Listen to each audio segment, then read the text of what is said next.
네, 안녕하십니까. 벚꽃의 통일시간입니다. 오늘은 아주 중요한 공부를 하겠는데요. 뭐냐면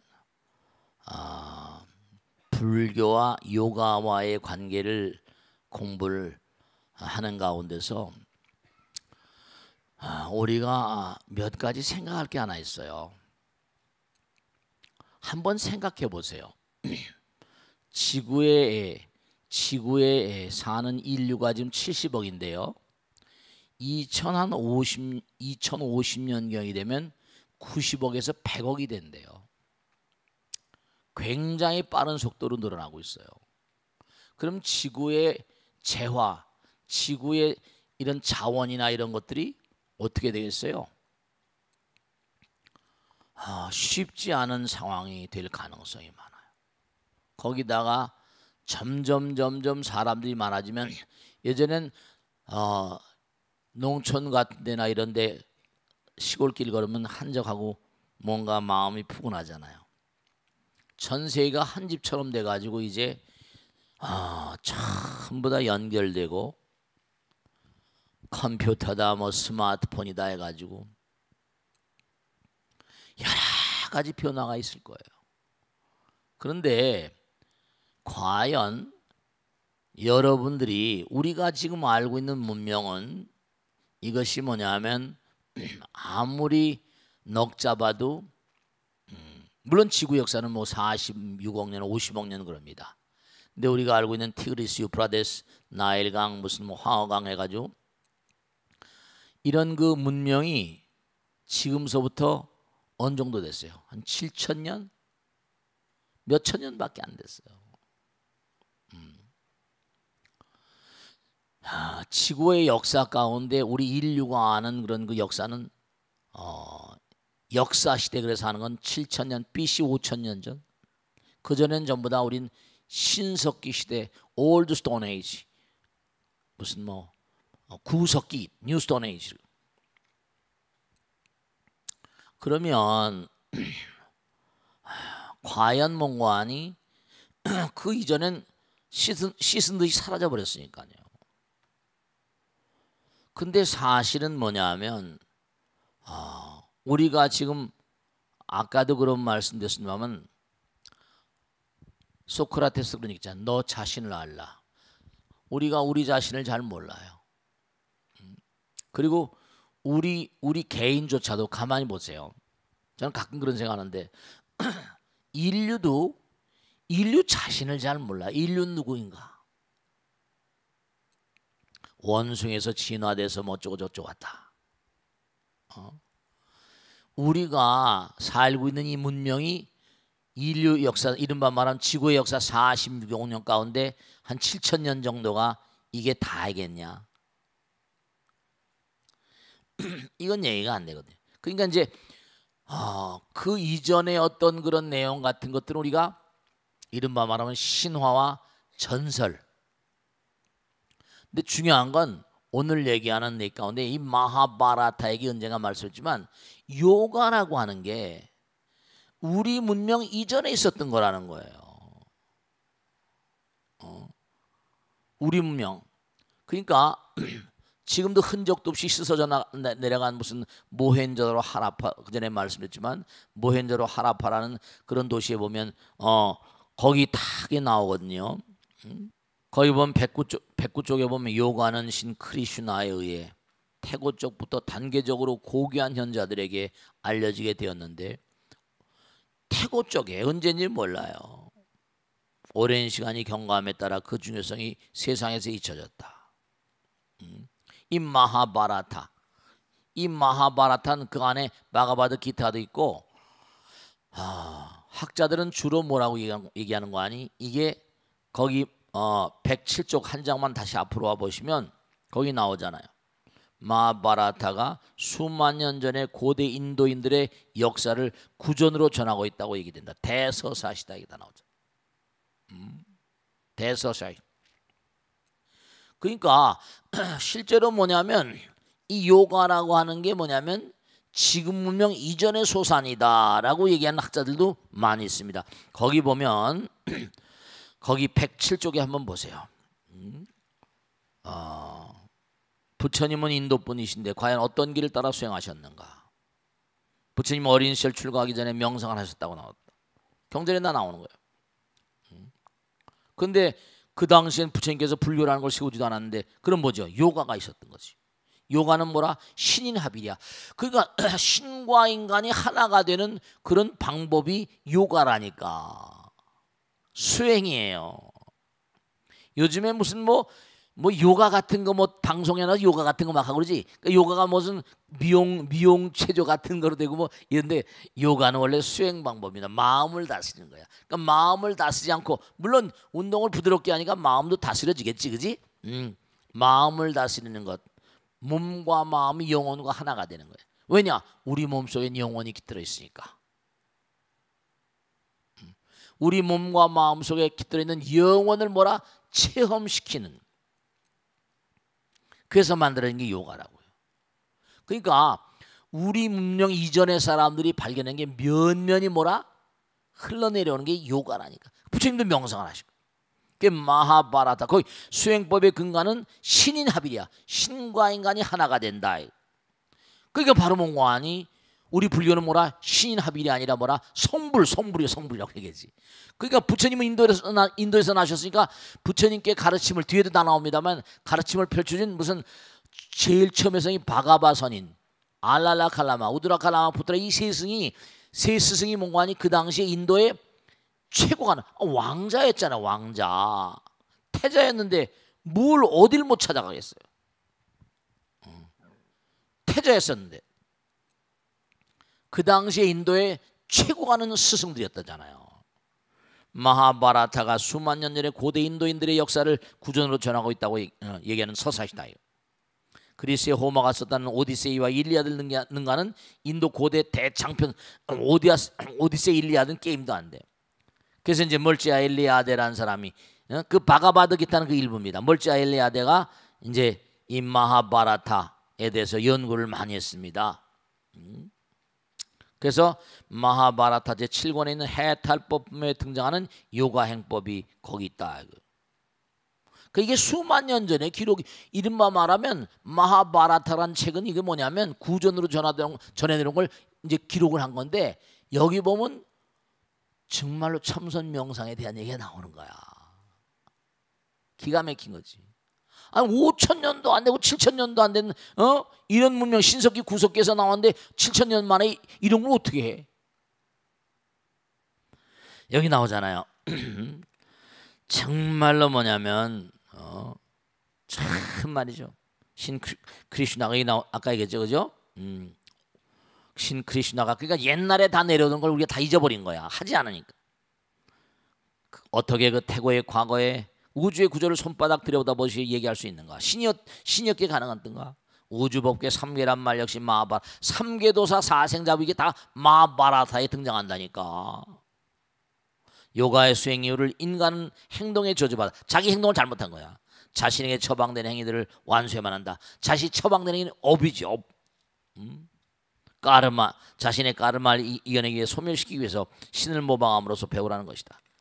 자신의 가장 고통스러운 현실을 이겨내야만 하고 향락을 자신에게 허용하지 말 것을 강조한다. 향락을 하다 보면 뭐라? 도 닦을 시간이 없는 거지. 요가가 갖는 종교적 차원의 내용은 신의 계시적 가르침을 유지한다. 모든 애착들을 던져버리고 수행하라. 그래서 뭔가하니 심리적이고 생리적인 어떤 그런 활동들을 희생해야만 하는 이유와 가르침이 요가 수행 전편을 타고 그런다. 그래서 이 요가가 이제 드디어 뭔가하니 부처님 당시에까지 계셨으니까 부처님께서 이 요가를 터득하면서 요가의 승들을 통해서 이제 그 세계로 간 거예요. 마하바라타에 등장하는 요가와 파탄잘리 요가 수트라 여기 여러 가지 요가 철학의 어떤 그런 심오한 교리가 담겨 있다. 그래서 그 불교와 요가의 상관관계를 보면 거기 나오잖아요. 정말로 말이죠. 신인합이라는 게 인체 우주에 대한 완벽한 파악 그리고 광활한 우주 그리고 그 당시에 7,000년대인데 마홍룡도 그런데도 우주에 대해서 다 알고 있는 거야. 우주에 대해서 다 얘기하고 있어. 참 희한찬란한 일이지. 로켓도 없고 아무것도 없는데 너무 웃기는 거야. 이게 절대로 뭐라 우리가 아는 문명이 만들어 놓은 게 아니라 흘러오던 거죠. 그러니까 이게 다. 그러니까 여기 보면 거의 112쪽 보세요. 그래서 샤카무니, 그죠? 샤카무니, 무니의 의미는 고행자다. 그래서 부처님께 뭔가 가르침을 준 바가바선인 알라라 칼라마 우드라 칼라마 부트라 거기 다 나오잖아요. 고던 샹키아 요가를 가르쳤다. 그리고 또 다른 성이 우드라 칼라마 부트라는 뭐라 라마 파트라에 원래 글을 보면 요가의 기본과 목적을 해석해 주었으며 당시 요가의 대선지식으로 남아있다. 선지식으로 기록에 남아있다. 부타 자신도 나는 고대 방법을 보았으며 그 일을 따랐다.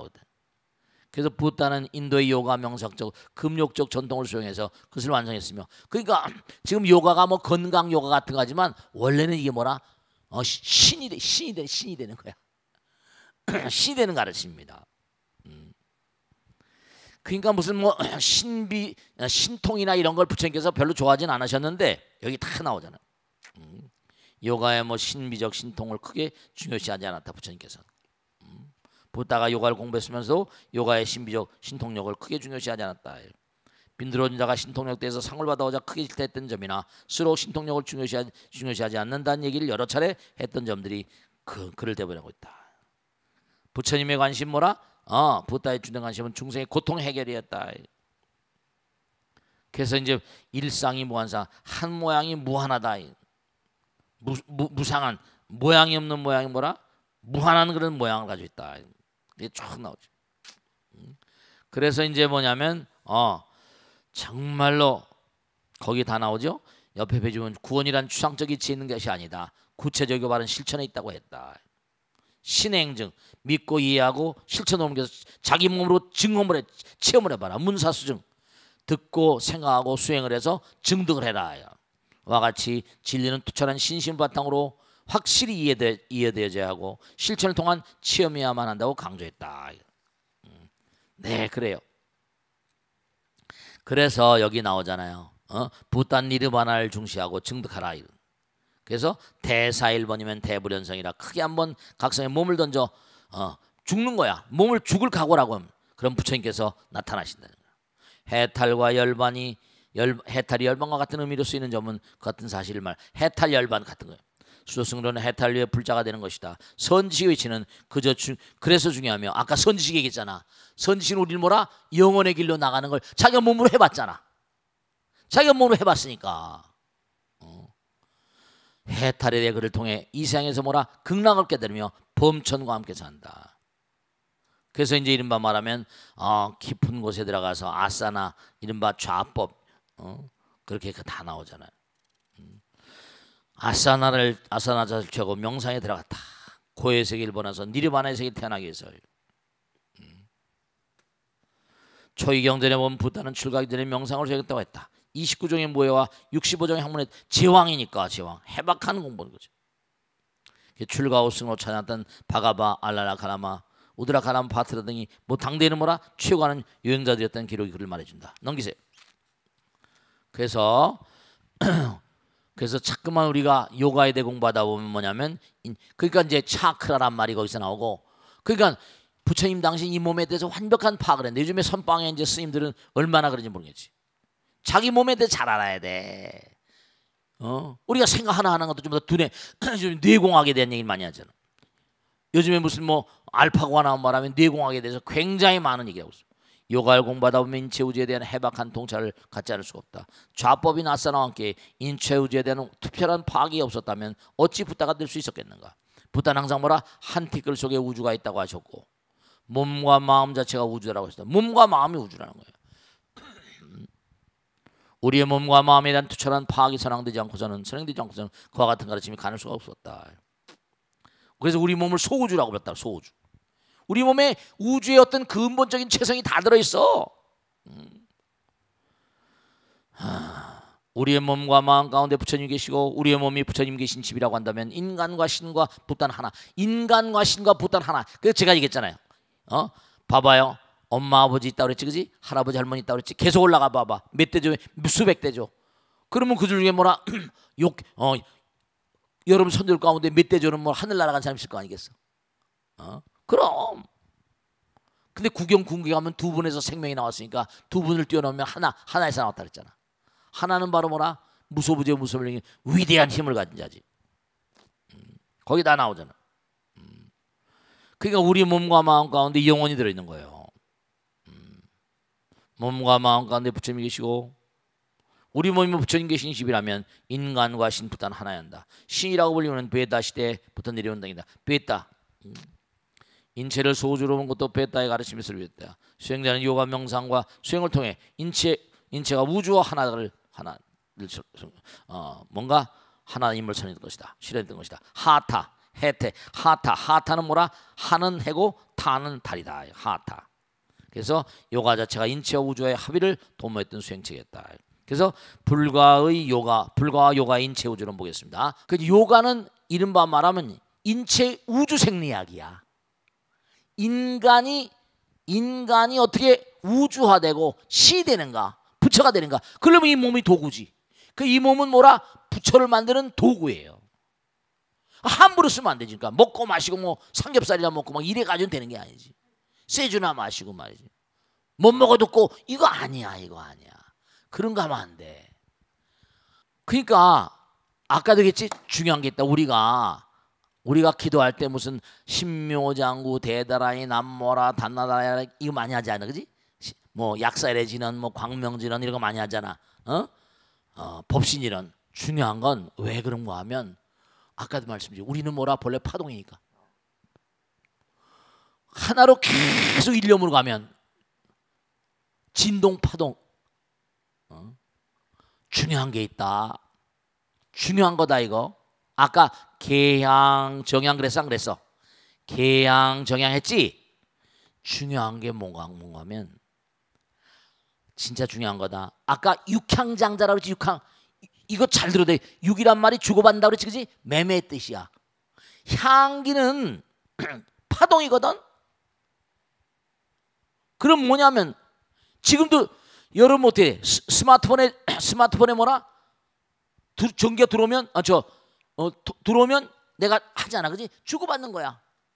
그러면 내가 몸과 마음을 부처님과 파동이 딱 닮아버리면 어떨까? 부처님의 지혜가 쫙 하나가 되는 거야. 그걸 아셔야 돼. 그 인내천 이거 전부 다 그런 게 천도교님 이런 데서 하는 게 다 그런 인간이 하늘이다. 이게 다 부처님 말씀. 인간이 신이다. 우린 신이다. 우린 부처님이다. 우리도 성불하자 그러잖아. 어떤 분이 신하고 무슨 부처님 같은 거 아닙니까? 아니야. 그런 얘기 하지 마. 그러니까 왜 기도를 열심히 하는 거니? 잠깐만 하다 보면 일념이 돼버리잖아, 그지? 한 생각이 돼버리잖아, 그지? 그러면 통하니까 부처님의 의지가 쭉 내 몸과 마음 가운데 교신이 되는 거예요. 우리가 스마트폰도 마찬가지야. 파동이잖아. 그 전자파잖아. 그런 거예요. 그러니까 기도를 많이 하고 열심히 하고 정말로 수련을 열심히 해본 사람들이 이것도 뭐냐면 주파수가 있죠. 주파수. 고주파 저주파 이런 거 있잖아. 주파수가 강한 사람에게 그냥 멀리 갈 거 아니겠어. 그래 안 그래요? 그럼 그게 기도하라는 거예요. 이게 탄핵 나오잖아. 그래서 뭐라고 하니? 진원, 불교에 등장한 진원이나 갖가지 음향학적인 가르침, 그 부처님께서 뭐라고 하니? 여공곡주전성이라 기가 막힌 거지. 야 정말 무서운 거야. 너희들은 뭔가 하니? 내가 어떤 전쟁하면 공곡, 빈 계곡의 메아리란 말이에요. 야호! 그럼 어떻게 돼? 그럼 거기서 대답이 나와 안 나와? 메아리가 오잖아. 메아리가 와요. 지성이면 감천이야. 심신감몽이 보라 영양상종이라. 깊은 신심으로 기도하고 정진하면 감흥을 한대. 정말로 메아리와도 같이 그림자와도 같이. 부처님에게 우리가 어리석어서 그래요. 우리가 어리석어서 그래요. 안타까운 거야. 무슨 말씀이 하겠죠? 그러니까 성자적 실상이야. 진원이나 불교 등장한 진원이나 각가지 음양학적인 가르침. 그러니까 온만이 밤며 뭐 신묘장고 대단하니 전부 다 진원을 하다 보면 그 진원과 더불어서 뭐라 이게 다 부처님 나라와 통하는 채널 같은 거야. 기도를 안 해본 자들은 기도를 몰라요. 참 정말 아유 정말 안타까워 죽겠어. 계양 왜 계양 해양이래? 정양, 해양, 해탈양, 해탈집양, 5분 법신양. 부처님의 세계가 뭐라? 우리 중생 세계가 통하는 채널이 5개 5분 법신양이래. 그것도 향이야. 육향장자, 우바라장자. 그러니까 이게 다 나오잖아. 불가와 요가의 인체 우주론, 건축학적인 인체 통찰, 그리고 우주론적인 이거 봐, 우주공학적. 우리 몸 이 요가는요 우주 생리학입니다. 그러니까 이걸 다 부처님 당시 요가 수사들은 요기들 다 이걸 알았던 거야. 근데 우리 참선하는 스님들은 그냥 참선 빠르게 하면 그냥 앉혀만 노는 거야. 그리고 화두 주고 그냥 뭐 화두 챙기라고 그러고 그냥 앉혀만 놓고 해제되면 나오고. 이게 뭐 무슨 뭐 그러니까 뭐 상기병, 저도 죽을 뻔했습니다. 상기병 때문에. 이게 도무지 이게 아니구나. 그래서 사실은 부처님 당시는 어떤 수행을 하는가 이걸 찾아본 거예요. 우주론적인 신체 구조, 신비생리학적인 신체, 즉 차크라와 마르마의 체계. 이건 차크라나 마르마, 차크라는 경락, 이른바 말하면 센터 같은 거고, 마르마는 우리 말하면 경혈 같은 건데, 경락. 마르마의 체계 등은 물리적인 육신이 우주화되고, 그 우리 몸뚱아리가 부처님 닿는 그릇이야. 성스러운 변화를 지연케 하는 중요한 체계들인 것이다. 가 보세요. 차크라와 마르마의 체계 등은 물리적 육신이 우주화되고 성스러운 변화를 지연케 하는 중요한 체계들인 것이다. 이들 모두가 인체의 갖가지 미세한 반응의 확장을 통해 체험된 내용들을 바탕으로 한 것이 분명하다. 그러니까 차크라론이니 마르마론이 이런 이른바 말하면 그러한 그 인도의 어떤 그런 요가의 어떤 철학, 이런 그 아유르베다 이런 데 나오는 건요 완전히 통찰력 가지고 완전히 그냥 인체 내를 다 도인이 아니고 부처님 아니면 그런 걸 알 수가 없는 거야. 알 수 없는 거야. 그러니까 앞에 나왔지만 무슨 뭐 아스클레피어스의 뭐 지팽이니 뭐 다 나오잖아. 이거 다 앞으로 다 나오지만 말이지. 그러니까 거기 보면 우리 화엄경 공부할 때 다 나왔잖아요. 그죠? 화엄경에 등장하는 우주의 구조와 요가에서 말하는 우주의 구조를 함께 놓고 비교하면서 인체 우주에 대한 얘기를 해보면 화엄경에서는 티끌 속에 우주가 있다고 했다. 허공은 또 부처님이고 흡신이다. 하나는 절대요 사랑이다. 자비는 무한이요 영원이라고 했다. 이와 같은 하나의 우주에서 상대 세계가 생겨났다. 당연히 상대 세계는 절대 세계의 법을 바탕으로 하나에서 둘이 나와서 그냥 뭐라? 어떻게 됐어? 하나의 성품자리가 다 들어와 있겠어? 안 들어와 있겠어? 다 들어와 있는 거지. 그걸 불성이라고 그래. 절대 세계의 법을 바탕으로 성립된다. 상대 세계는 뭐라? 당연히 티끌이는 원자로 돼 있고 분자로 돼 있다. 원자의 세계는 핵과, 여기 중요하게 따라 핵과 전자, 플러스 전기와 마이너스 전기 다 나오죠. 전기와 음양조화를 이루며 형성됐다. 최근 들어 한참 연구되고 있는 물질의 재사용태라는 플라즈마. 플라즈마는 이른바 말하면 전기에서 이른바 말하면 핵을 빼버린 거야. 플러스 전기를 지닌 핵과 마이너스 전기를 지닌 전자를 고도의 에너지로 분리시킨 이온 상태. 허공의 99%가 플라즈마 상태라고 한다. 그래서 정말로 플라즈마는 생명의 기운 그 자체라고 해야겠다. 우주의 구도를 닮아 형성된 육신, 탁월한 불교 수행자들의 수행의 체험을 통해 밝혀진 대로 물리적 육신과 비물리적인 식신으로 일정한 수의 혈관과 맥관과 신경과 또는 경혈 등의 이름으로 불리는 나디. 이게 이제 나디가 이른바 말하면 우리 몸에 한의학에서 말하는 어떤 그런 이른바 말하면 한의에서 경락 같은 거, 경혈 같은 거. 차크라, 우리말로 하면 원반원형 경락 중심이라고 해요. 나디와 차크라.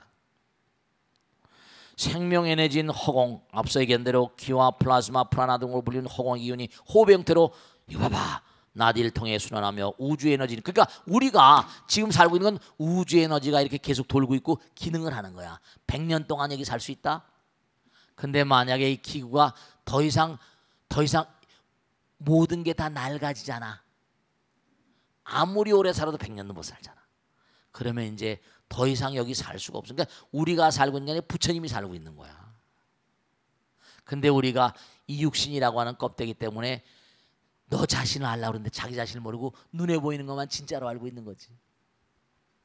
그러니까 이제 이 땅을 떠나가면 다시 몽관이 다 빠져나가 버려.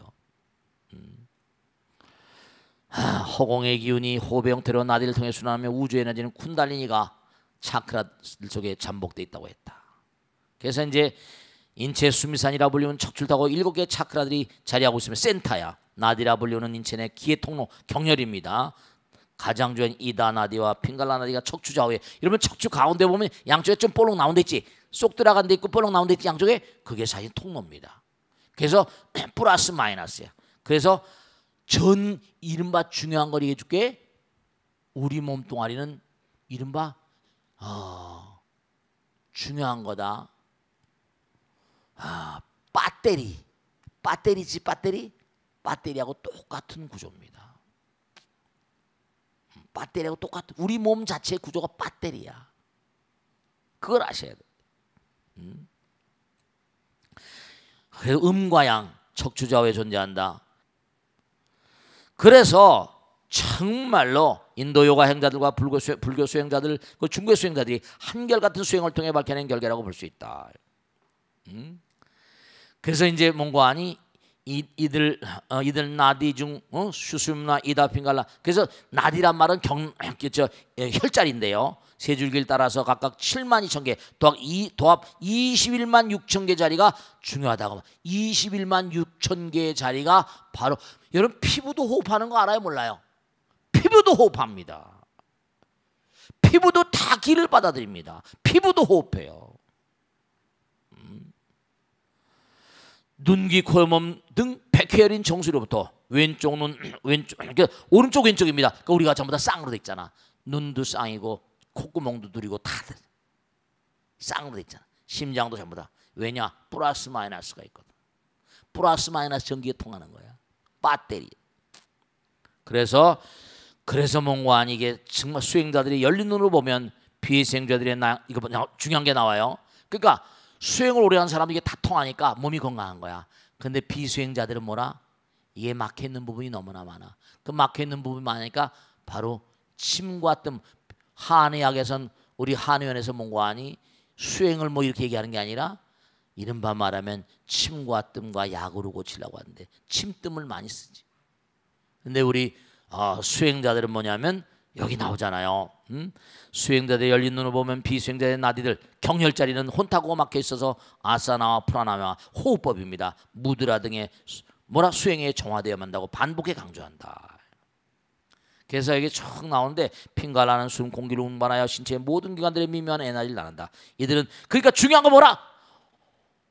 허공에 있는 공기를 호흡하는 건 공기를 마시는 게 아니라 뭐라? 에너지를 먹는 거야.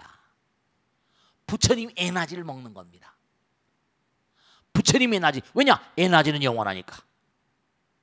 허공은 부처님이니까. 부처님은 에너지 그 자체니까. 이게 부처님 말씀을 들어도 이게 부처님 법력, 몸과 마음 가운데 법력이 강화돼서 뚫려버리는 거예요. 이들은 단순한 통로나 생리적 기원이 아니다. 이단은 해, 샤크디고, 그 다음에 핑갈라는 달. 이게 다 나와. 여기 다 나오잖아요. 어려운 수로들이 좀 있지만은 이게 중요한 건 뭐냐면 인도 철학, 그러니까 대강을 좀 아셔야 돼. 우리 몸 뭐라? 우주 생리학적인 존재다 이거예요. 우리 몸은 그저 아무것도 안 하신 게 아니라 우주 생리학적이고 우주 물리학적이고 지구 물리학적인 게 아닙니다. 우주 물리학적인 존재이기 때문에 함부로 아무렇게나 살면 절대로 안 된다는 거예요. 아시겠죠? 꼭 당부드리니까. 그래서 그와 같은 모든 통찰력을 바탕으로 부처님께 수행하셔서 성불 하신 거야. 그냥 맹탕 앉아있는 것만 그 능상 아니라. 아시겠죠? 자, 그러면 질문 받겠습니다. 누가? 박수로 말씀 고맙습니다. 네, 고맙습니다. 네. 60기 전명도입니다. 네, 고맙습니다. 스님, 네. 요즘은 일반인들도 요가나 차크라에 대한 관심이 네. 상당히 많은 것 같은데요. 종교적인 신심이나 수행이라는 생각을 가지고 하는 요가와 그렇지 않은 요가는 여러 면에서 차이가 있을 것 같은데 네. 스님 생각은 어떠신지 궁금합니다. 네, 박수로 와주세요. 고맙습니다. 네. 쭉 말씀드렸는데 중요한 거는 뭐냐면 요즘에 요가를 가지고 막 수련을 많이 하잖아요. 그죠? 건강 요가 같은 거 많잖아. 그죠? 뭐 나쁠 건 없어요. 근데 요가의 원료는 뭐라? 인간이 뭐라? 영혼과 하나가 되는 그런 수행법이니까 중요한 건 마음이 굉장히 중요하지. 그러니까 요가에서도 개라는 걸 굉장히 중요시합니다. 그러니까 요가도 뭔가하니 제대로 뭔가하니 마음이 닦여진 사람들한테 배워야 되겠지. 그저 무슨 뭐 미용 체조처럼 말이지 뭐 이런 게 아니라. 근데 사실 요가도 운동이기 때문에 그렇게 요가를 배워도 몸의 변화 몸이 안정되고 여러 가지 소통되고 통하는 어떤 여러 가지 당장 뭐냐면 요가의 포즈가 다종다양하잖아. 그러면서 이제 여러 가지로 뭔가하니 몸에 막혀있던 부분 풀어주니까 그것도 건강에도 좋겠죠. 그러니까 건강한 신체에 건강한 정신 그러니까. 근데 요가를 연마하는 분들께 꼭 당부드리겠는데 이른바 말하면 요가는 원래 수행체계다 이거. 근데 이제 요가도 뭐냐면 좌법 아사나가 있고 뭐 쿰바카 여러 가지가 있는데 중요한 게 아사나 같은 거 여러 가지 몸을 뭐 여러 가지로 움직이고 하는 것들 그게 다 사실 하나하나가 연구돼서 나온 것들이거든. 연구돼서 나오는 것들이에요. 그래서 미국 같은 데도 컴플리트 요가 제임스 휴잇 같은 사람들 책에 보면 요가에 대해서 아주 관심이 많습니다. 요가에 대해서. 왜냐하면 당장 효과가 있으니까. 맥혔던 게 좀 열리기도 하고. 근데 한 단계 더 업그레이드 시키려면 요가를 하면서 마음도 같이 단련시키고 마음도 순화시키고. 요즘에 뭐 테레비 같은 요가 같은 거 이렇게 나오잖아, 그죠? 그런 거 보면은 너무 뭔가 아니 요가를 운동화 비슷하게 운동식으로 무슨 그렇게 하는 걸 보면 뭐 어쩌고 하는 거 보면 조금 좀 뭔가 아니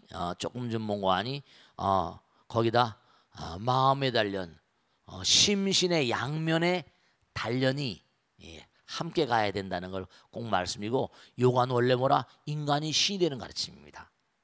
인간이 신이 되는 거예요. 아까 이게 신인 합일 그런 얘기야. 그러니까 요가란 말의 원래 뜻이 뭐냐면 요가란 말의 원래 뜻이 정말로 뭔가 뭐 합일 혹은 또 뭐 제어 통제 이런 뜻을 담고 있거든요. 아시겠죠? 네, 그런 정도 해두고 자 그러면 우리 또 편지 들어온 거 보겠습니다. 스님 안녕하세요. 친정 부모님이 벚꽃대통의 열렬한 팬이세요. 감사합니다.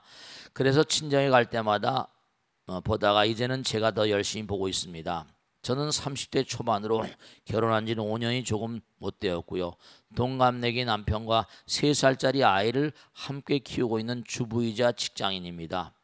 회사 다니랴 가족 돌보랴 몸이 10개라도 모자라지만 참 열심히 사는 보살님이네요. 철은 좀 없어도 다정하고 애교 많고 집안일도 잘하는 남편이 있어서 힘을 얻고 있습니다.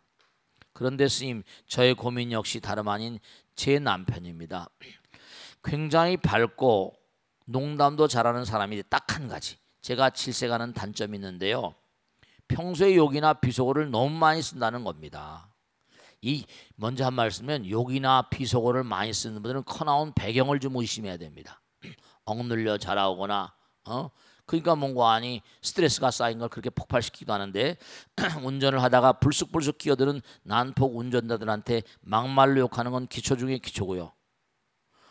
하루에도 몇 번씩 튀어나오는 엉멍멍이 망아지, 송아지는 기본 생활용어에다가 아니면 그런 얘기가 하죠.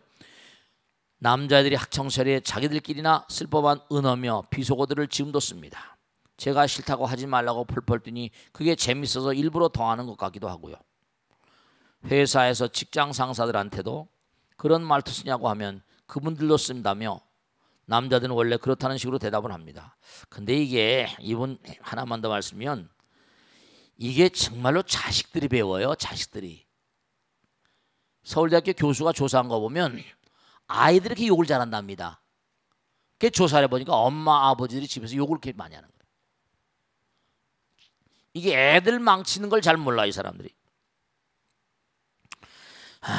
참 솔직히 저는 여중 여고 여대를 나왔기 때문에 주변에서 욕하는 사람 뭐 별로 못 봤고요. 지금 다니는 직장도 여직원들이 상대적으로 많기 때문에 저희 동료나 선후배 남자 직원들은 절대 욕 같은 걸 안 하거든요. 근데 문제는 남편의 나쁜 말버릇을 한창 말이 늘어가고 있는 저희 딸이 따라한다는 겁니다. 이거 참 문제네 이거. 지난번에는 어린이집에서 친구에게 욕을 해서 선생님이 전화까지 하셨더라고요. 스님 저희 남편을 개조시킬 비법을 좀 알려주세요. 우선 말이죠. 이렇게 욕을 자꾸만 하고 이 폭언을 하는 분들은 이 상담소가 있어요. 이 심리 상담소에 가가지고 욕을 자꾸만, 왜냐하면 이 남편이 이게 내가 문제가 있구나 깨달아야 돼. 내가 이거 욕을 자꾸만 하는 게 심리 상담소에 가면 자기들 나름대로 어떤 그런 상담하는 그런 그 시스템이 있기 때문에 욕을 자꾸만 하게 되면 어떤 심리적인 문제가 있음을 갖다가 거기서 적출해내는 시스템이 있습니다. 그러니까 우선 이런 사람들은 말해서 안 되고 우선 첫째로 상담소에 가서 한번 여쭤보. 여보 당신 도저히 안 되겠다. 애들 때문에 그렇고 정말로 내가 당신 안 그러면 정말 나 이게 정말 못 살겠다 말이야. 보니까 남편도 아내를 사랑한 것 같네요. 당신 자꾸만 그러니까 옛날 말에 그런 거 있잖아요. 남자 복 없는 사람 뭐라 자식 복도 없다고. 당신 그러다 딸내미 선생이 하도 욕을 한다고 학교 가다 창피해서 못 살겠다 당신하고. 이건 도저히 문제가 너무 심각하다. 그래가지고 상담소에 일단 가보시고요. 상담소 이런 경우에는 정말로 이건 중증인 사람들이 많습니다. 진짜로 말이죠. 그리고 꼭 하나 이렇게 자꾸만 뭔가 취약하고 어렸을 때 뭔가 이렇게 자꾸만 이제 뭐냐면 여기 보면 애교가 많다 그러니까 이분은 뭐냐면 많이 눌려서 산 사람 같아. 눌려서 산 사람은 애교가 많거든요 대체로. 그럼 또 스트레스를 발산하려면 욕도 많이 나오고요. 근데 법구경 같은 데도 많이 나오지만 암경 같은 데 많이 나오지만 욕을 많이 하다 보면 보복을 많이 당합니다. 역습을 당해요. 내가 욕을 했는데 그 사람 듣는 사람이 가만히 있겠습니까? 봉변을 당한다니까요. 자칫하면 큰일 당한다니까. 내가 공격적인 말을 하는데 상대방이 가만히 있겠어요? 문제가 생길 수가 있다니까. 역습을 당하고 보복을 당해요. 사실 하나 분명한 사실은 욕을 많이 하는 사람들이 자존감이 약한 사람들입니다. 자기 존경의식이 약한 거야. 그 비루한 말을 쓰죠. 그러니까 어렸을 때부터 많이 눌려 큰 사람, 막내라거나 뭔가 눌려 큰 사람, 학교에서 왕따를 많이 당하거나 그러니까 그런 걸 풀지 못하니까 쌓여가지고 그런 거 많아요. 그리고 좀 어리석죠. 욕으로 왜 풀려고 그래? 그러니까 첫째로 중요한 건 뭐냐면 한번 상담소에 꼭 가보시고 꼭 가보셔서 내가 이 문제가 있구나 심각성을 좀 알아야 됩니다. 그러니까 참 정말로 여러 가지로 정말로 당신 자꾸만 그런 말이야. 나 정말로 못 살겠다. 그러면 당신 욕을 하고 그냥 살 거야. 지금 이것도 상당히 좀 문제가 있는 게 애가 욕을 하니까 학교에서 선생님이 부를 정도면 이것도 심각하거든요. 사실은 좋은 게 아니라고요. 이게 뭐 보면 이게 물론 이혼하는 게 능사는 아닐지 모르겠지만 뭐 여긴 이혼할 정도까지는 되진 않으니까 꼭 당부드리는 건 그리고 또 하나 마지막으로 제가 당부드리고 싶은 건 자꾸만 욕하라는 건 여러 가지로 마음이 맞지 않아서 그러니까 가능한 한 뭐죠? 직장 생활하니까 이 보살님도 힘들겠지. 그러니까 뭔가 욕을 할 때마다 또 다른 방법은 뭐냐면 내가 남편의 마음 가운데 뭔가 자꾸만 욕을 하게 만드는 그런 것은 그런 내용은 없는가? 날 한번 돌아보세요. 그래서 뭔가 나 자신도 좀 고쳐나가는 그런 자세를 왜 남편이 자꾸만 욕을 할까? 한번 현명한 아내라고 하면 그런 것도 생각해가지고 그 옛날 말에 욕먹을 짓을 하니까 욕먹은 거지. 그러니까 자꾸만 욕을 하는 건 뭔가 아니 이유가 있어서 욕을 하는 거야. 그러니까 아무 따로 막 무슨 마구잡이로 욕하고 그러는 건 너무 바보 같은 사람이고. 그러니까 자기도 한번 돌아보고 여보 자꾸만 내가 모자라서 그러니까 자꾸만 욕하고 그러지 마. 내가 못 살겠다. 이렇게 강한 측면과 뭔가 강원 양면의 어떤 양동작전을 써야지 이 언어 습관은 고치기가 너무 힘듭니다. 제가 한둘 보는 게 아니라 아시겠죠? 자, 대단히 감사합니다. 고맙습니다. 네.